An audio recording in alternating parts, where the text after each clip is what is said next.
Good day. Thank you for joining our webinar today, Security Risk Assessment 2020 COVID Adds a Twist.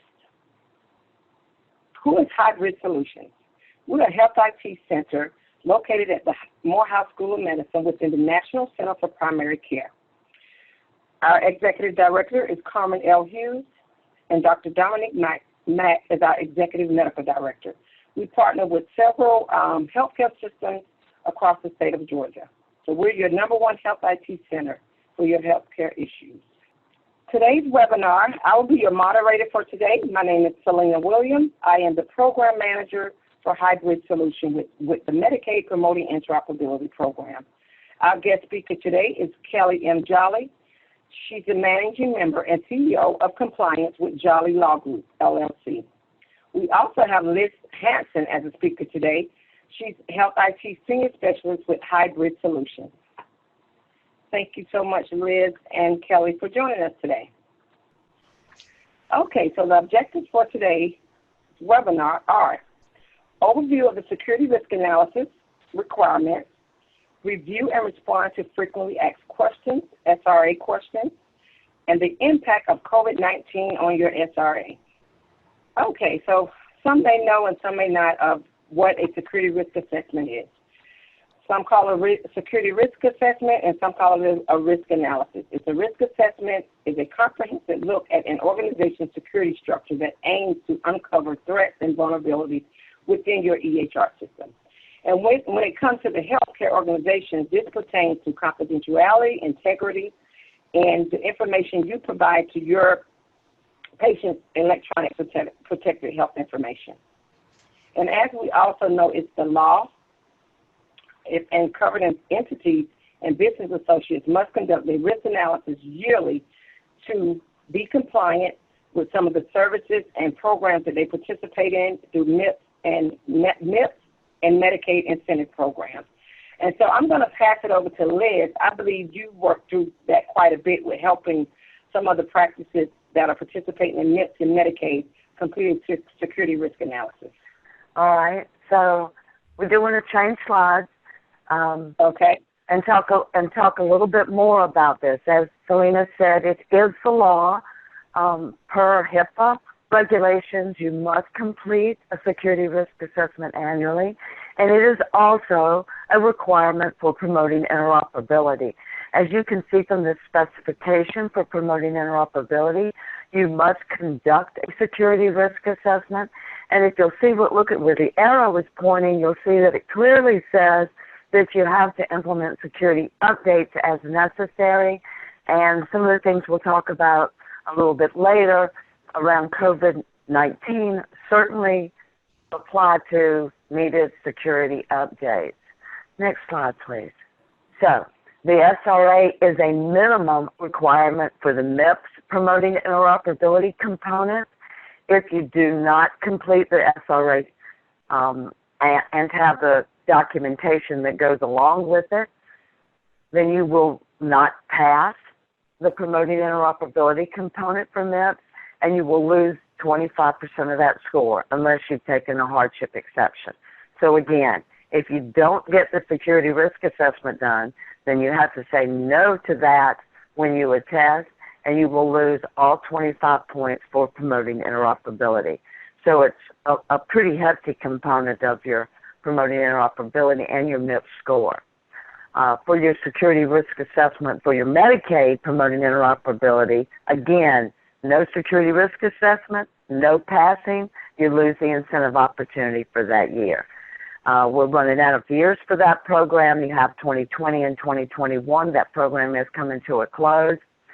So it's important that you realize that not only is it the law, but is also required as a minimum for your MIPS Promoting Interoperability component, and it is a minimum for the Medicaid Promoting Interoperability Incentive Program.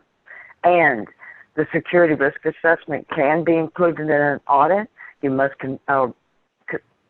maintain that documentation for 7 years. And typically with the Medicaid incentive program, we do see the request for the security risk assessment on almost every audit. So please make sure you're getting it right, it's done correctly, and we'll talk about that ad nauseum. So I believe what we're going to need to do is I think Kelly is going to take us a little bit deeper into the regulation. So Kelly, if you would, and next slide, please. That's right. Thanks, Liz. So a lot of times when people call me, they're calling me because they have a problem. They have the audit or they have some other issue. But what I really like is when I get to talk to folks before the problem is found or before they do it, or explain to them that the whole point of a security risk assessment is so that they can do an internal audit of everywhere their protected health information is stored electronically, assess the risk themselves, and see what they can do to fix it before someone comes in or before the risk materializes. But what people always want to ask me is they want to say, well, Kelly, just tell me what the minimum we have to do to get this checkbox. And unfortunately, there is no safe harbor for doing a risk assessment. I can't give people a specific form or tell them to use a specific tool. You know, there are folks out there that'll show you expensive tools. There's people that have done successful risk assessments using a Word document with a table, which is a little cumbersome. You know, there's a lot of different ways to do it, but this is one of those places, and this quote here is to explain why that is. The Office of Civil Rights and at Medical, you know, at DHHS, what they want to say is that folks need to look at their own systems and decide what is best for them. In other words, they push it back securely on, usually at these webinars, the practice, or securely on the hospital or the ambulatory surgery center, the therapy clinic, whatever you have, it's on you to determine how to do it. Sometimes clients will say, well, that just means because I'm small, I don't have to do things, certain things, and that's not true. Selena, if you'll please change the slide. Okay, so this slide right here shows you the exact standards matrix that is part of the HIPAA security rule. And, you know, if you've ever printed out the security versus the privacy rule is really thick and the security rule is small. This is the outline of it here. And each of those blocks there tells you what the standard is that you're assessing, and then the section of the rule that does it. But when you look up here, the number one is risk analysis. That's the number one requirement under the security rule that you have to do to show that what you're doing in terms of your electronic protected health information is reasonable and appropriate to protect it from risk. And it's going to apply to all of your information that you have. When you go on down here, it shows you the kind of things they're looking for: workforce security, information access management. So if you're using a tool, usually it's going to walk you through these things and give you specific questions to help you do it. But ultimately, all the government really has given you is the security rule and this walkthrough that tells you the kind of controls they're looking for you to have in place and the different facets of risk they're looking at you to assess against your own information. Liz, I know you have I think there's another question, Selena. Thank you so much, Kelly, for that presentation, for that information. Of course, one of the questions we hear most often is, as a small practice, we don't have the staff or expertise. Do we really have to do this? Liz, what do you say to that? Well, I think Kelly has already addressed it, but I just would like to reemphasize that it doesn't matter what your size is. Can we have the next slide, please? And we can see one of the top myths around the security analysis is that small practices don't have to do it, but you do. All covered entities under HIPAA are required to do the risk analysis. Regardless of size, regardless of location, you must do a security risk analysis. There is no exception. There is no hardship exemption. Okay. But doesn't their IT guy or EMR vendor take care of this for the practice? Yeah, no, they don't. And we talk about this on the next slide. What I find is a lot of times people have hired an IT person to help with this, and that's important. You do need their perspective because they usually know about the security measures, your firewall, how frequently they're installing security patches, updating software, things like that are technical. But those technical safeguards are not the only safeguards and not the only risks that you have to assess. So a lot of times different EMR vendors will say, we'll do this for you. And that's great. It's good to have them help with the EMR piece, but you're required to look beyond that. And many of the agreements and settlement agreements that the Office of Civil Rights and DHHS have signed with folks that have been found to have a violation in the past few years have all emphasized this point that you can't only look at your EMR and only assess that you're required to go beyond. Liz, what do you find? Well, Kelly, I have to say that right after the response of, oh, do I really have to do this, then my IT guy's taking care of it is the next most popular response that I get around the security risk assessment.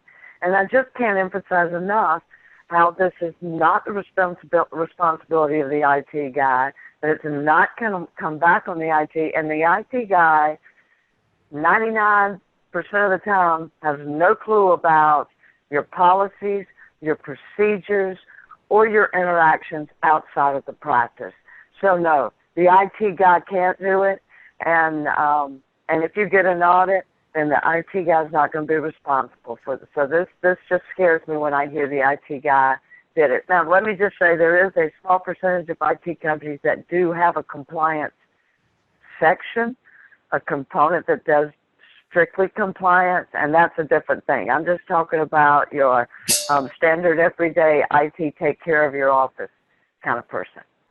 So they have to do this regardless of specialty, size, location, or expertise. How do they do it?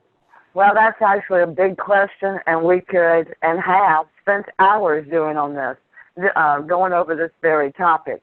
As a matter of fact, I guess for the last 3 or 4 years, we've done an annual seminar, a day-long seminar on this very topic. But because of today's circumstances, this is not something we've got to do, so we'll do a little bit of crash course about what you should do. So the risk analysis needs to make sure that it identifies how you create, receive, maintain, and transmit electronic protected health information. So this includes your health information and your electronic health information record system. This includes any interaction you may have with a hospital, going into their portal perhaps and downloading their information. It includes any interaction you might have doing direct exchange, or perhaps you're going into a health information exchange and downloading information. This is all information that you have in your practice, and specifically that is electronic and that you are exchanging and consuming. So it just encompasses all of the data, if you will. You have to identify potential threats and vulnerabilities. You may have to do some educating to understand what those threats and vulnerabilities are. They could include cyber attacks, and we've got a little bit of a session on that later. Theft, workforce error, my goodness, that happens quite a bit. Natural threats or environmental threats. You have to identify the risk and their level of risk.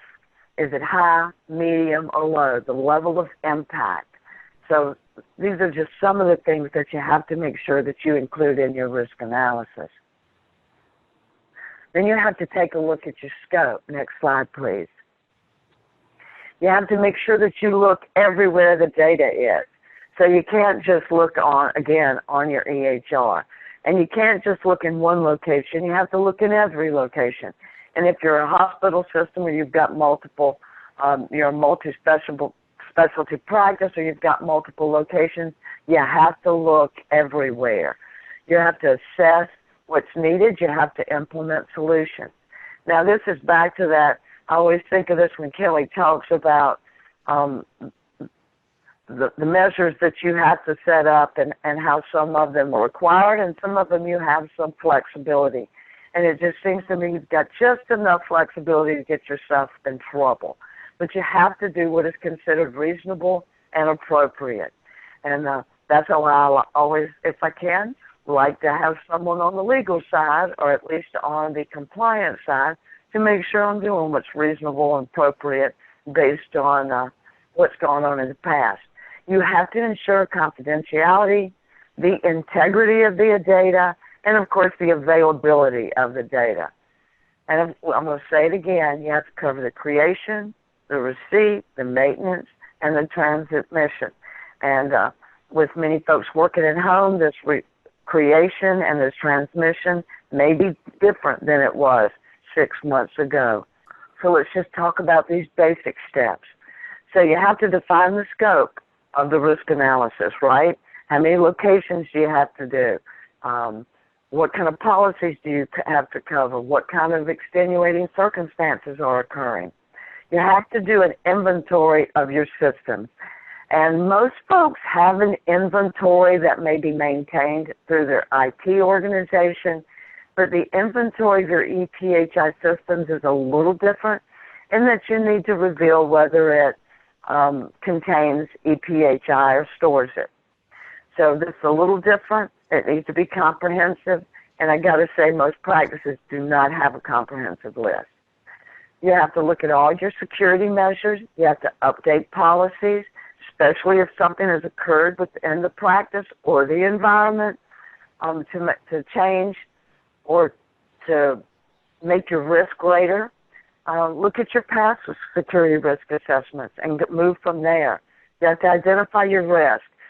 You have to analyze what you think. You have to talk to your coworkers, talk about where risks are, use the tools that you have. Talk about the likelihood of the threat and the potential impact.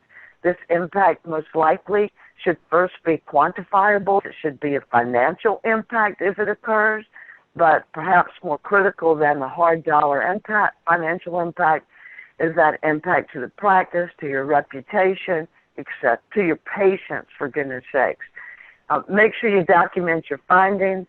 Make sure you've created a security risk assessment report and that you've shared that report and you and the practice have discussed the impact, and that you've got a mitigation plan with action dates, that you're going to complete the mitigation activities.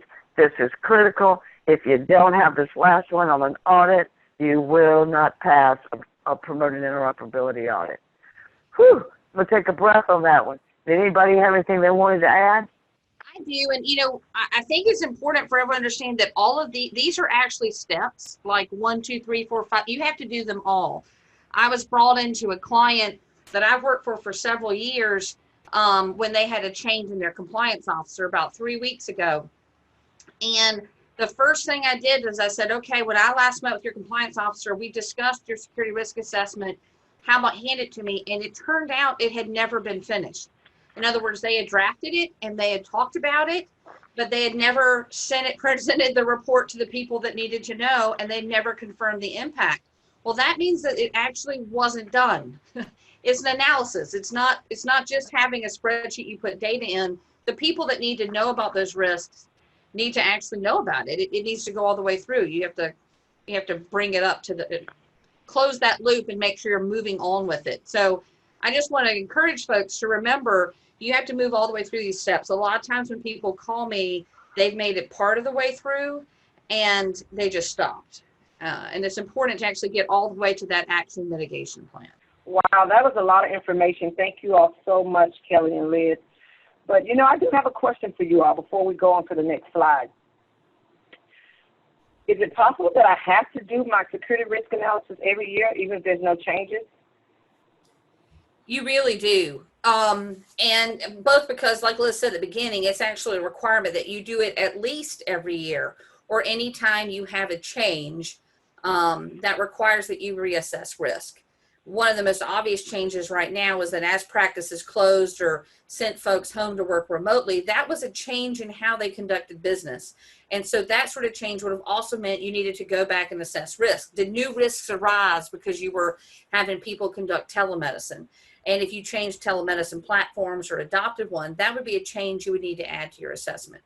I think sometimes people forget that the point of the analysis, while there are requirements, the point is really to help the practice make sure it's compliant.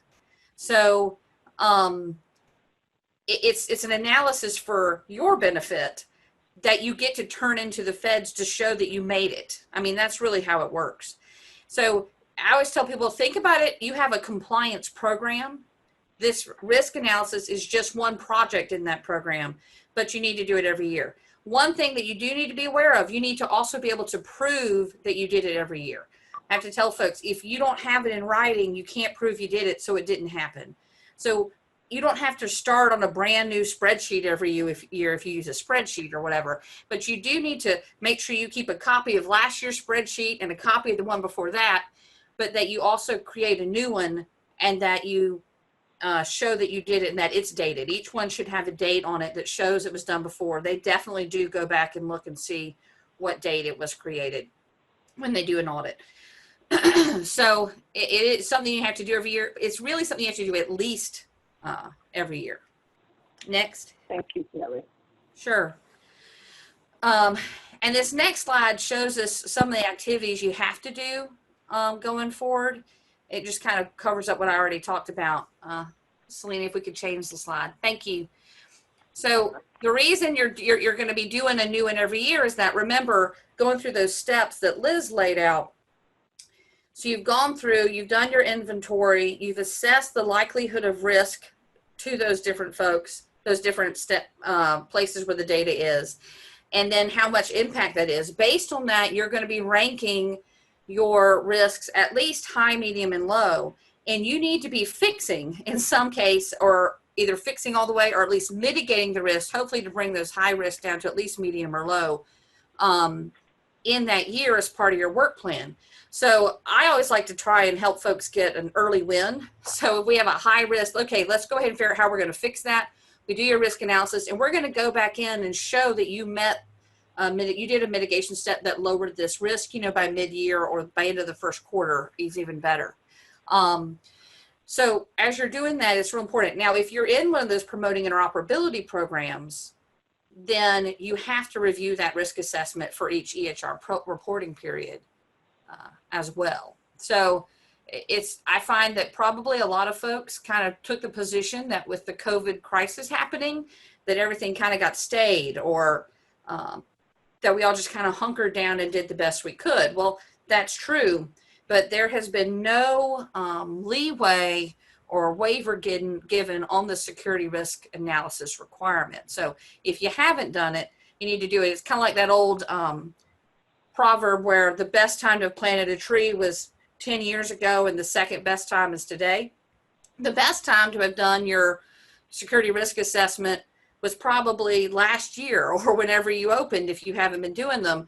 But the second best time is to make sure you go ahead and get started on your compliance program with this analysis today. Okay, I have a question for you guys. Many of our practices are still learning how to conduct the SRA. It might be helpful to know what some of the common mistakes are to be avoided. Kelly, can you share a few of those common mistakes with us, please? Sure. The first one I see a lot of times is folks don't really assess impact. And I frankly think that's because a lot of times this task gets relegated to a practice manager who can help assess where the data is, what risks might compromise that data, and how likelihood it is, but they're not entirely sure about what the financial impact might be to the practice. And so they're sometimes looking for help with that I'll be frank with you, doesn't always come from the managing physician. So I find that that's one. Even when people say something's high, medium, and low, they haven't really assessed what that dollar amount impact would be to the practice. For example, if there was a big data breach or if there was a cyber crime incident. The other thing I find is people don't look at all of HIPAA security. They might just think about someone touching it or taking the data that shouldn't. They don't think about accessibility. One of the things with people working at home or in the South with hurricanes is we need to make sure that we have access to data so that no one's losing out on their ability to get good health care just because our systems are down. And the third thing is that data is right and that it's full and complete, that we're not losing it in some way. And that's where those backups and disaster security plans, recovery plans take place. So making sure you're encompassing that. Liz said this before, looking beyond your internal systems. You can't just be looking at the EHR. You need to you'll see if you use any of the tools, they'll all ask you if you have security procedures and policies in place. Actually looking at security, not just did you have a security policy. Some folks I'll say like, we took care of this. We have security policy. It's right here. It's not just the security rule that you meet by having a policy. You actually have to look at the safety and completeness of your data. The next two, though, I think are the big ones. One is failing to test. If you have if you have a backup, but you've never tested the backup to make sure it works, well, then you're not really done because you don't know that that worked. And then Liz was the one that set me onto this mitigation plan with the dates because of the MIPS. You know, if you look at folks that have been popped, as I call it, by the feds for big fines, oftentimes they're going to be people that recognized the risk on their assessment multiple years, but never actually did anything about it. So it's important you have a mitigation plan and you put dates on there that you're holding people accountable to, but also that you actually try and mitigate it according to those. This slide here is really beyond the assessment. It's actually looking at the things that a lot of times should be noted or probably will be noted if you're looking.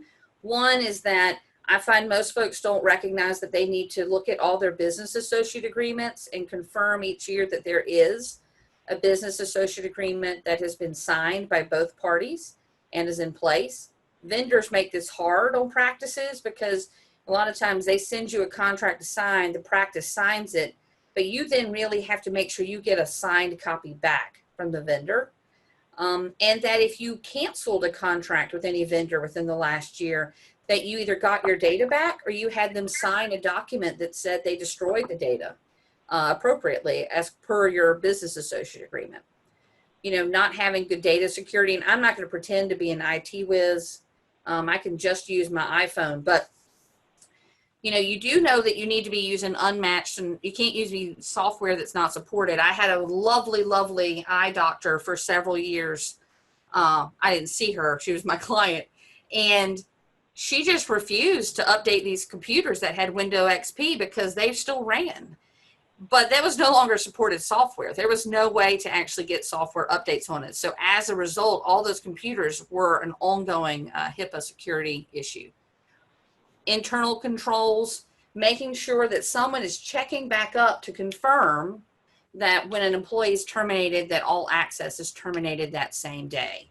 It's not enough just to terminate it. You need to have controls in place that where someone else is going back and checking that that's the case. Same thing with your technology security. For example, yes, you have firewalls. Yes, you have your virus software, but someone needs to be confirming that those things are updated. I always think about it like the chart on the back of the bathroom door at your fast food place where it shows who mopped it or cleaned it.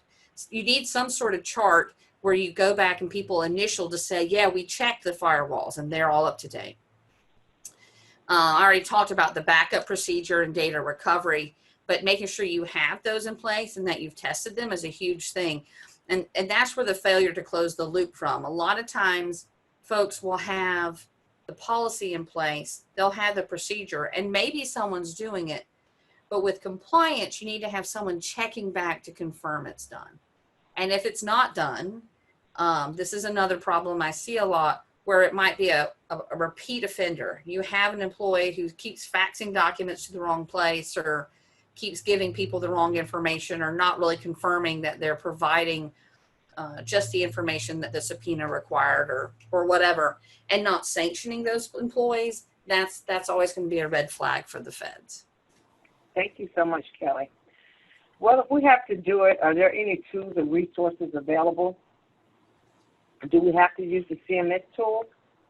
Well, that is a good question. Any good tools? Well, I don't know if you'd call any of them good. None of them seem to be very popular, but several of them do work. There are two that have been provided by the federal government that are free. One of them is an online version, and the link to that online version is in the resource page at the end of this presentation, which I believe is going to be made available in the next week or so. I'm not sure about timelines these days, but in the near future. There is also a spreadsheet version that the ONC provided several years ago, and the spreadsheet version is kind of complicated to learn, but it is a little faster to complete. The online version takes a good bit longer to complete, but does a much better job of explaining what you're doing. Both versions require the same amount of work if you're doing a good job. So there's not an easy solution. There's not a fast solution. And the security risk analysis or assessment doesn't resolve any issues. So it's not the real job. The real job is mitigating any issues that you have. There are vendors that do security risk assessments, and they may have some specific tools. I've seen more than one vendor out there charging to use a tool, and then when I saw it, it turned out it was the free spreadsheet tool. But the difference is they knew what they were doing with the tool, so I don't really have a problem with that. And there are organizations that do this type of work. You've heard Kelly mention that she does this type of work, and we do work with some other organizations that do this type of work either by teaching you what to do or do it for you from A to Z, and they have tools that they use. The critical thing is to use something, to do it comprehensively, and if you can afford to, reach out and get a professional to help you with it. That's my recommendation on getting it done. Kelly, this question is for you, Kelly. What if the practice or hospital has multiple sites? Do they have to complete a risk analysis for each site, or just one analysis for that one location? Well, your security risk analysis, and this is on the next slide, Selena, has to be comprehensive. So it's got to cover all your sites. You don't have to do a separate analysis for each site, but you do need to make sure that you have assessed each site. So your analysis needs to include each site. For example, I might have a practice and they may have different alarm systems at each site, or one of them may be better than others. Then when we're doing the analysis, you want to make sure that they say, okay, we have tags at this one, we have a code at this one. That's great, but is it clear that in each case, each employee is logging in and we can keep a log of it, for instance? So, so if there are unique risks or vulnerabilities for sites, then you'll have to address those. One thing I'm thinking about now because of COVID is, are there different risks that are appearing based on where your office is located? I had an office in Columbia, South Carolina that was in a high rise on the 11th floor. Well, no one really wanted to go in an elevator up to that floor, for example. So we had to find a different way to mitigate that access issue. Most things now you can fix because there are such great technology tools out there where you can get access to things. But at this point, I think a lot of folks, if they have locally hosted data, will really need to be thinking about, okay, I have, for example, this site might have a phone system that has a server in a closet. These other sites might be remote. We need to make sure we've included each site's access to data if for some reason we couldn't get into that office, how we're doing that. I think using cloud software takes care of a lot of this, but you just need to make sure that whatever you do and however many offices you have, that you considered each one separately in your analysis. Thank you, Kelly. Risk assessments appear to require a measure of risk. What is the difference between low, medium, and high? Kelly, can you answer that for us, please? Sure. So it's subjective. You need to answer it for yourself, what it will be. But a lot of times I find that folks underestimate the cost. So, for example, if it's a question about whether you can have, here, this is an easy one, cyber crime. If someone comes in and hijacks your system, and says, all right, we're not going to give you back this data unless you pay us $25,000. Well, if you paid, then you would say, okay, that would be $25,000. But what CMS is thinking is, well, that also though just shows that you weren't really thinking about the risk, and you're going to have to notify all of your patients if you pay, even if you pay, because then the criminals have the access to the data and going through that. The cost of doing notification is very expensive. The cost of hiring a lawyer is never cheap. The cost of your insurance going up is high. So my point is, you have to really add all of those costs and look at it. And CMS is very, very much in favor of having a dollar amount, not just the low, medium, high. So you could do some sort of range and say everything over this is high risk. What I'm finding people are doing is not really taking into account that impact. They're just kind of saying, oh, I feel like this is a big problem, and I feel like this other one is small. But it's really all about your vulnerability. How vulnerable is your data where it is, your exposure, and then the cost, and that's what equals the risk. But just so folks know, that doesn't mean, for example, those employee workforce issues. If you're not confirming that employees' access is cut off immediately, don't assume that employee workforce issues are low, because that's not what CMS thinks. CMS thinks those are at least minimum. CMS thinks that cyber crime things are high. And because of that, they want you to be able to say, we don't have to buy that data from you, cyber criminal, because we have a backup that we've been saving and that we've checked, and we know we can just tell you to stuff it, and we're going to go set up a new system. So it is subjective, but that doesn't mean you just get to make it up based on feeling. Thank you so much, Kelly. We're often asked how practices keep their employees up to date. Liz, what are the best practices for keeping the staff up to date and involved in completing their security risk analysis or security overall? Well, we're going to say that the same thing that we tell you to do all the time, we need you to do a little bit more while we're in the middle of the COVID-19 experience. And we're going to talk about that a little bit later. But basically, we need to make sure that we continue to do training, that you're sending reminders. If you have a report line or a helpline that your employees can call in to report or ask questions, and you have to make sure that you're executing on your sanctions. Those are all still in place and need to be even more hyped up now if they can. We need to make sure, and we've got a lot of small practices that miss this first piece. Every practice needs to have a designated security officer and also have a backup.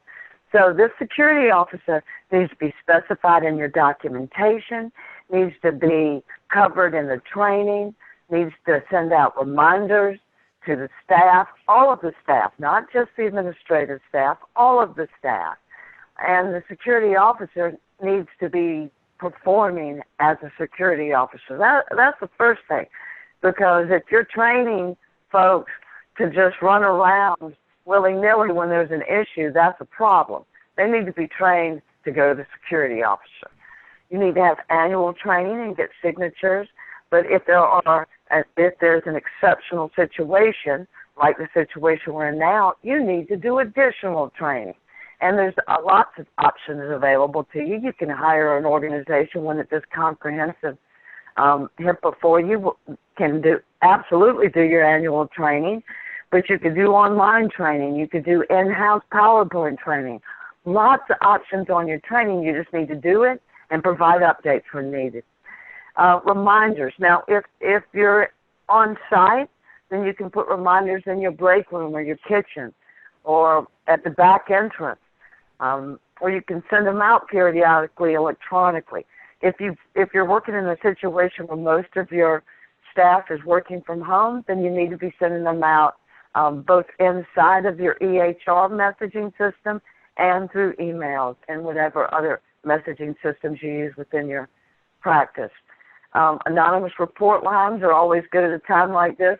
You're probably going to hear a lot you don't want to hear, but we've found that they are productive if you can afford them. And remember that your sanctions must remain in effect. Thank you, Kelly and Liz. We're going to go on and talk about how COVID-19 and how it has impacted on completing our SRA. Well, thank you. Now I'd like to move us to addressing, of course, COVID-19 and how it impacts your practice. Kelly and Liz, has COVID-19 had an impact on the SRA? Whichever of you would like to take that question first. I'll jump in. I'm sorry, Kelly. Was on mute. I'm trying to go on and off this mute and not controlling it as good as I perhaps should.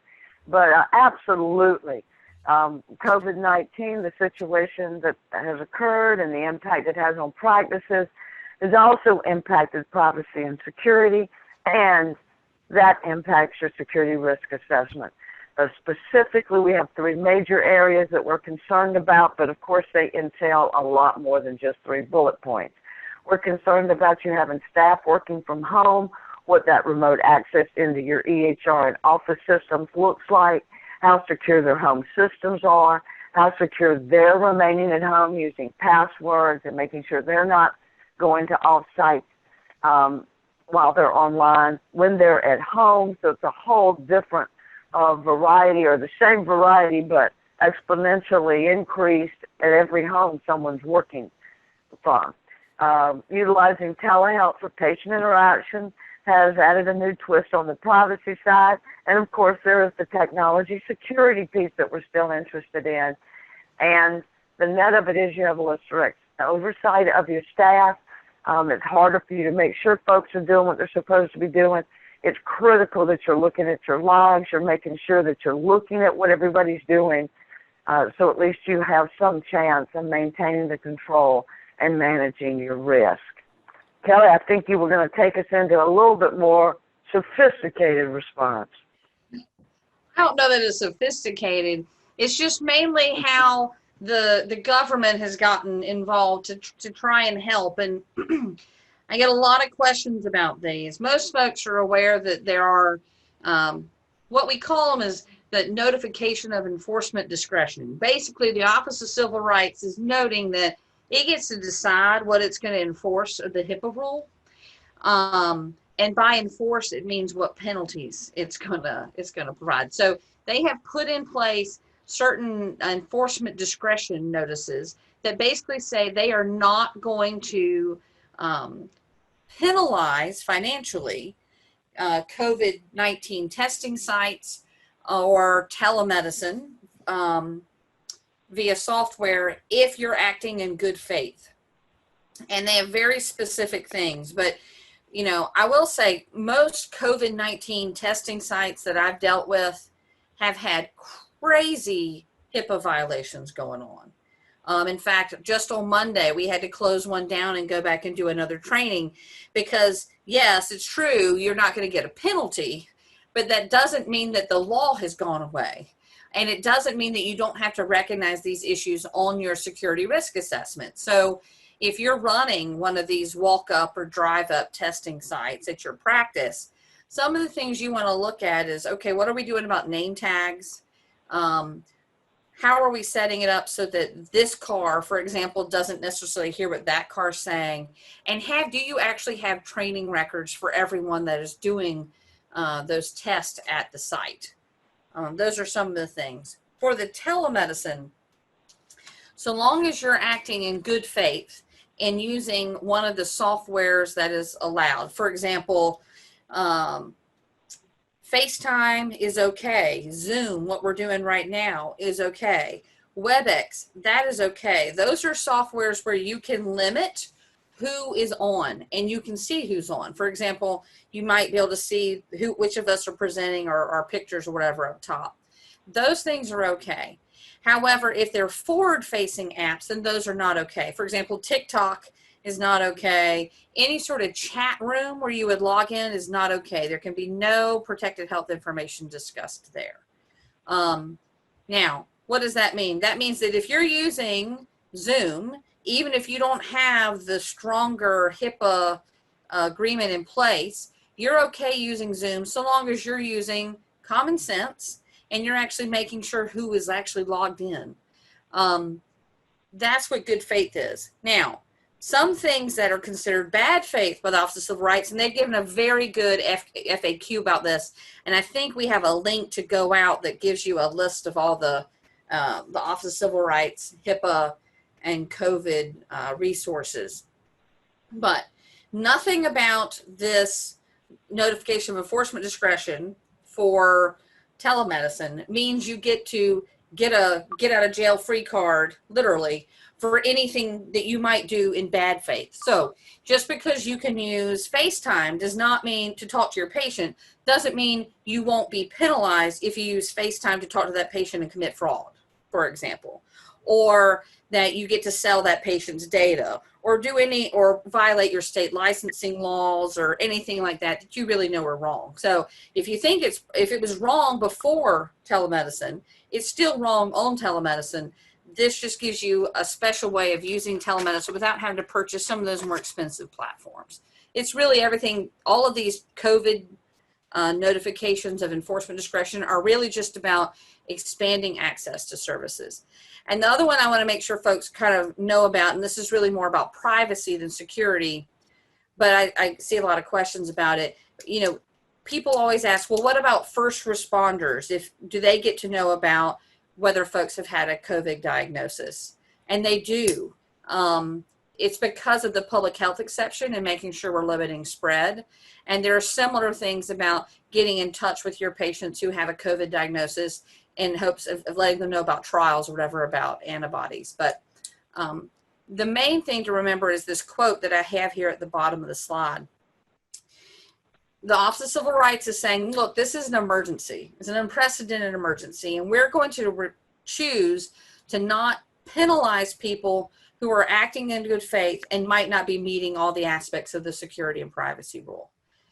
But you still have to implement reasonable safeguards to protect information against intentional or unintentional impermissible uses and disclosures. So you might be using FaceTime, but you need to be in a secure location where other people can't overhear you. In other words, you can't be using FaceTime from Starbucks to talk to your patients.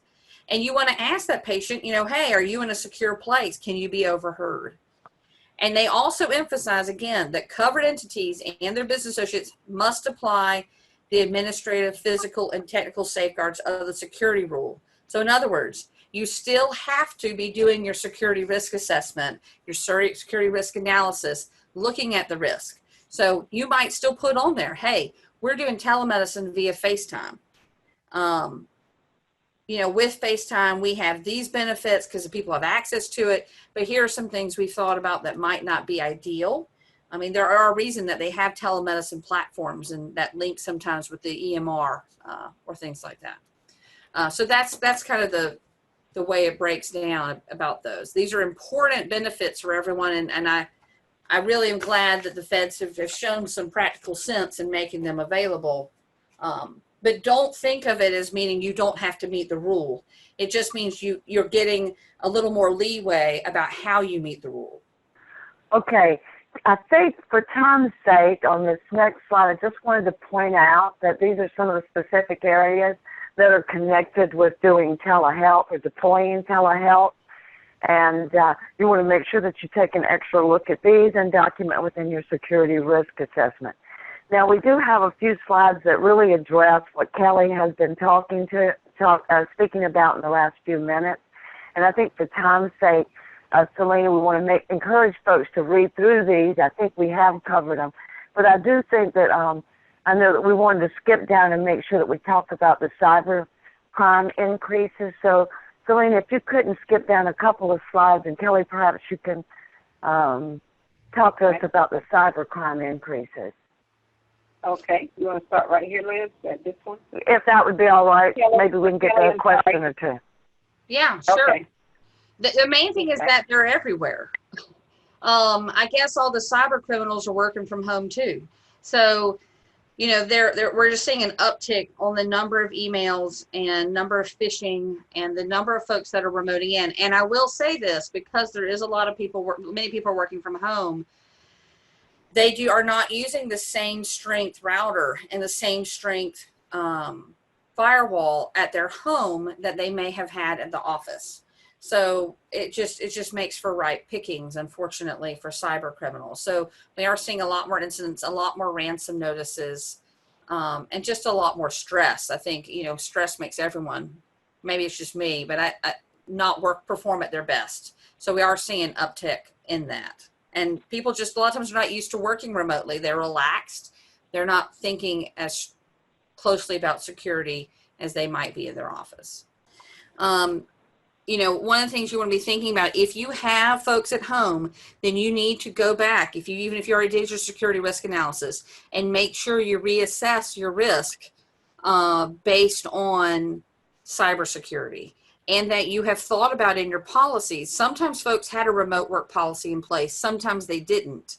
But it may be you need to update your remote work policy or put a temporary one in place and have people confirm that they've put in, at least password protected their home Wi-Fi, or that they agree they'll only be doing it at home, and not using their cell phone or using, free Wi-Fi out. It's important. And again, if you require it, you need to check it. So that's why it's important that you audit access, and almost all EMRs can do that if you can't do it in-house. So we have here just some of the cybersecurity risks that you really should be making sure you address in your analysis. Liz, how about educating staff about these changes? Well, we have gone through and talked twice now about educating the staff, but you've just got to do some re-education about overall privacy and security. And then you've also got to talk to them about the employee conduct code and how they can't be on social media. And just because they're used to being on social media from home, it's still not okay to be on social media talking about the practice or patients specifically. So you've got to review these, and you've got to talk to your employees about what they're supposed to do if something bad does happen, if they do get some kind of hack, or if they do get on a site they shouldn't be on. These policies and procedures have to be in place, and your employees have to understand them because they're going to be remote from you. So go ahead and pre-think what the worst case is and get prepared for it. Have a scenario that they can work through to solve it, and make sure they understand it. Now, Selena, I think the next slide we were going to is just a summary slide, so it may be that that's something you want to skip through if you want to go ahead and do the wrap-ups and maybe get at least one or two of our questions in. So this. Thank you, Liz and Kelly. I appreciate all the information that you provided. It was a lot of information. So this next slide right here just shows the partner slide of some of our partners that we partner with. This information will be available to you, and I can send it out to you via email. And this next slide just talks about some of the services that we offer through Format Approved for physicians, MAs, RNs, nurse practitioners, education training, for certification and education training. So you get a discount if you go through us, the 20% discount, and it's provided right here. We can also provide this information to you as well. And here is our resources, a lot of resources from CMS, security risk of the ONC. You can access this. This will be available to you as well. So we're going to go to a few questions now. We do have someone asking about whether the slides will be sent out. And I'm not quite sure if we post them on the website and send you a notification. So Selena or Brianna, we might need one of y'all to give us some advice on what that does. But yes, they will be made available. I'm just not quite clear on how that occurs at this time. Yes, they will be made available. I'm not sure what time they'll be available via YouTube and also on our website. But we do have the attendee list, and we do have your emails on that attendee list, so we will be also reaching out to you to answer any other questions that you may have.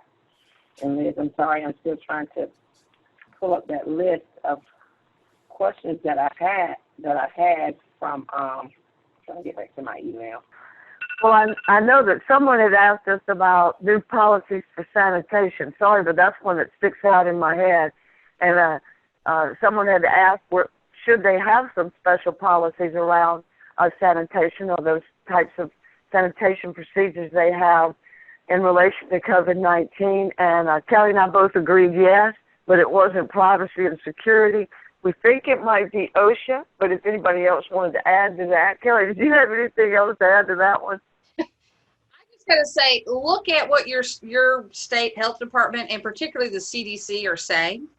And I just recommend folks pull up the latest recommendations and try to meet them, because that's going to be what determines your risk in that, or how closely you're actually following those guidelines. Thank you, Kelly. So, Liz, I'm just going to refer, for time's sake, and those questions that we have, we can send those back out to those attendees.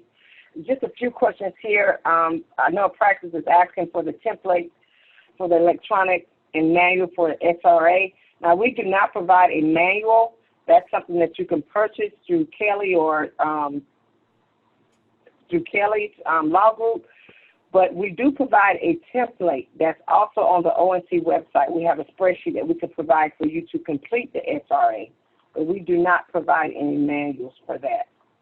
That's pretty much it. I'm also going to provide a copy of this link for the OCR HIPAA announcement that Kelly provided, so it will be available to everyone in the chat box. I don't have any other questions, Liz, at this time. We just want to thank everyone for joining our webinar today, and you all have a great day.